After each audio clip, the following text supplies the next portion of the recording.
Rafizi Ramli will return to the Malaysian Anti-Corruption Commission tomorrow, this time voluntarily.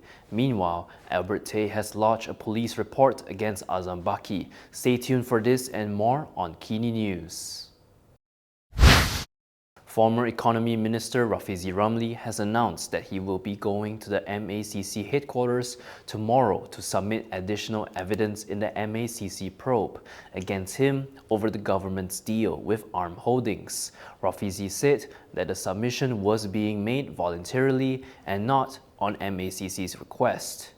Saya dah bincang dengan peguam-peguam saya, alang-alang disiasat oleh SPRM dalam kes yang saya yakin memang tidak ada apa-apa kecuali percaturan oleh mereka yang berkuasa, maka saya akan bantu SPRM gila-gila dalam kes ini.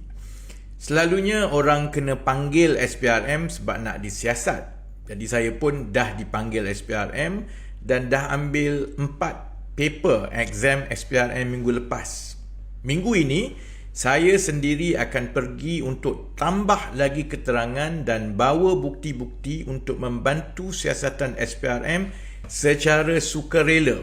Rafizi had previously completed giving his statement to the MACC last week following 4 days of questioning. At the time, he said that he had yet to receive any indication of further action or possible charges as the investigation remains ongoing and several additional witnesses are expected to be called. He added that the 4-day probe centered on the decision-making process and procedures, including discussions at meetings, relevant documents, and related minutes. Rafizi also announced that he will reveal his new political direction at an event in Petaling Jaya this Sunday. This is the same day as Pakatan Harapan's annual convention, which will be held in Johor Bahru. In a public invitation for the event, Rafizi said that he will also be joined by Setiawangsa MP Nik Nazmi Nik Ahmad. In a post on Facebook, he wrote that the past year has given both of them the space to consider various views, considerations, and factors in deciding their next political direction. He added that the announcement event is open to the public and invited Malaysians from all walks of life who want to nurture a progressive political movement to attend. Both Rafizi and Nik Nazmi had quit as ministers in May last year after losing their party positions in the PKR polls. In February, Rafizi had indicated that he would be defending his Pandan MP seat, but not likely as a PKR candidate. He also hinted that he and his allies are open to sailing their own ship, while eyeing a June deadline to announce a plan for disenchanted voters. From now on, you can also listen to KiniNews on Spotify and Apple Podcasts. Scan the QR code on the screen to follow us. Businessperson Albert Tei lodged a police report against former MACC Chief Commissioner Azam Baki at the Precinct 7 police station in Putrajaya this morning.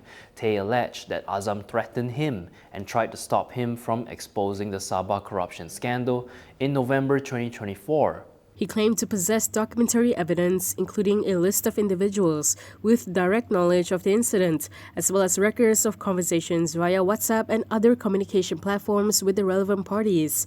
According to Tei, the incident took place on November 10, 2024, as he was attempting to expose the corruption scandal involving 15 senior Sabah politicians. He said he did not lodge a report earlier because he feared retaliation from Azam, but is now speaking out in the interest of justice and transparency.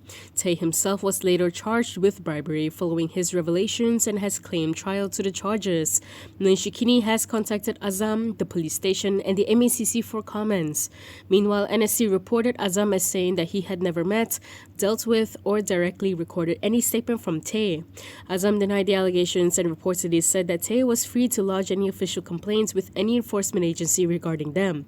He added that he was ready to be investigated by any agency in relation to the claims. Still on Azam, his final day as MACC chief ended with an emotional farewell speech in Putrajaya yesterday. During his speech, he grew visibly emotional while thanking his family for standing by him through the public pressure. I would like to express my deepest gratitude to Allah Subhanahu wa Taala and my heartfelt appreciation to my late father, Mat Baki Dodit, and my mother, Maimun Haji Badu, for all their sacrifices and prayers that enable me to be blessed with this position. I would like also to extend my sincere thanks to my beloved wife, Puan Sri Norma, Fungsi Puspanita SPRM for her prayers, patience, and unwavering support throughout the challenges of my career. My heartfelt appreciation also goes to all my children for their patience and understanding in enduring all the attacks and demands by the public. This is not an easy thing that we have to face. My family have to face all the attacks. I will never forgive to those who actually attacking me for nothing. Azam's contract as the agency's chief had ended as he reached the age of 63 yesterday. He had previously received 3 contract extensions after reaching the mandatory retirement age for civil servants in 2023. Meanwhile, former Judge Abdul Halim Aman officially began his duties as the new MACC Chief Commissioner today. He has been appointed on a 2-year contract effective from 13th May 2026 until 12th May 2028. From now on, you can also listen to KiniNews on Spotify and Apple Podcasts. Scan the QR code on the screen to follow us.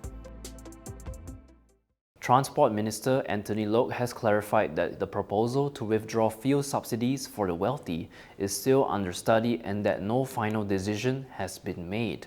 Loke said that Prime Minister Anwar Ibrahim's remarks on the matter on May 10th were just a response to media questions and was not a policy announcement. According to DAP's mouthpiece, The Rocket, Loke stated that there is no policy stating that the government has decided not to give subsidies to the T20. He said Anwar had only responded to a media question on whether the T20 will be cut and had replied that the government is still studying it. Loke added that recent cabinet meetings only discussed diesel subsidies and did not touch upon RON 95 petrol. He said the monthly quota for Budi 95 remains at 200 liters per person and is not differentiated by income. He also acknowledged that defining wealth based solely on income is difficult, as it does not take geographical factors into account. Previously, it was reported that Anwar said the government had agreed in principle to remove fuel subsidies for the wealthy. However, the National Economic Action Council's Crisis Management Task Force is still studying the matter to ensure the policy does not unintentionally place a burden on the upper middle income group. Fugitive businessperson low-tech Jho, better known as Jho Low, has reportedly applied for a pardon from US President Donald Trump. This is according to the Wall Street Journal. The WSJ stated that the request was filed in recent weeks, and if granted, it would remove US criminal charges against Low. The news agency added that the application seeks a pardon after completion of sentence and that the status is still pending. Previously in 2024, Low had struck a settlement with the U.S. Department of Justice for the return of $100 million being sought in a civil forfeiture suit. The civil forfeiture agreement was with Low, members of his family, and trust entities established and included famous artworks, luxury properties, and bank accounts in several countries. However, the financier, who is believed to be hiding in China, is still wanted on criminal charges, including alleged conspiracy to embezzle 1MDB funds. And that is all from me today. For more stories, you can go to Kinitv.com. You can also follow us on Instagram, X, YouTube, and Facebook for the latest news updates. I'm John. Thanks for watching.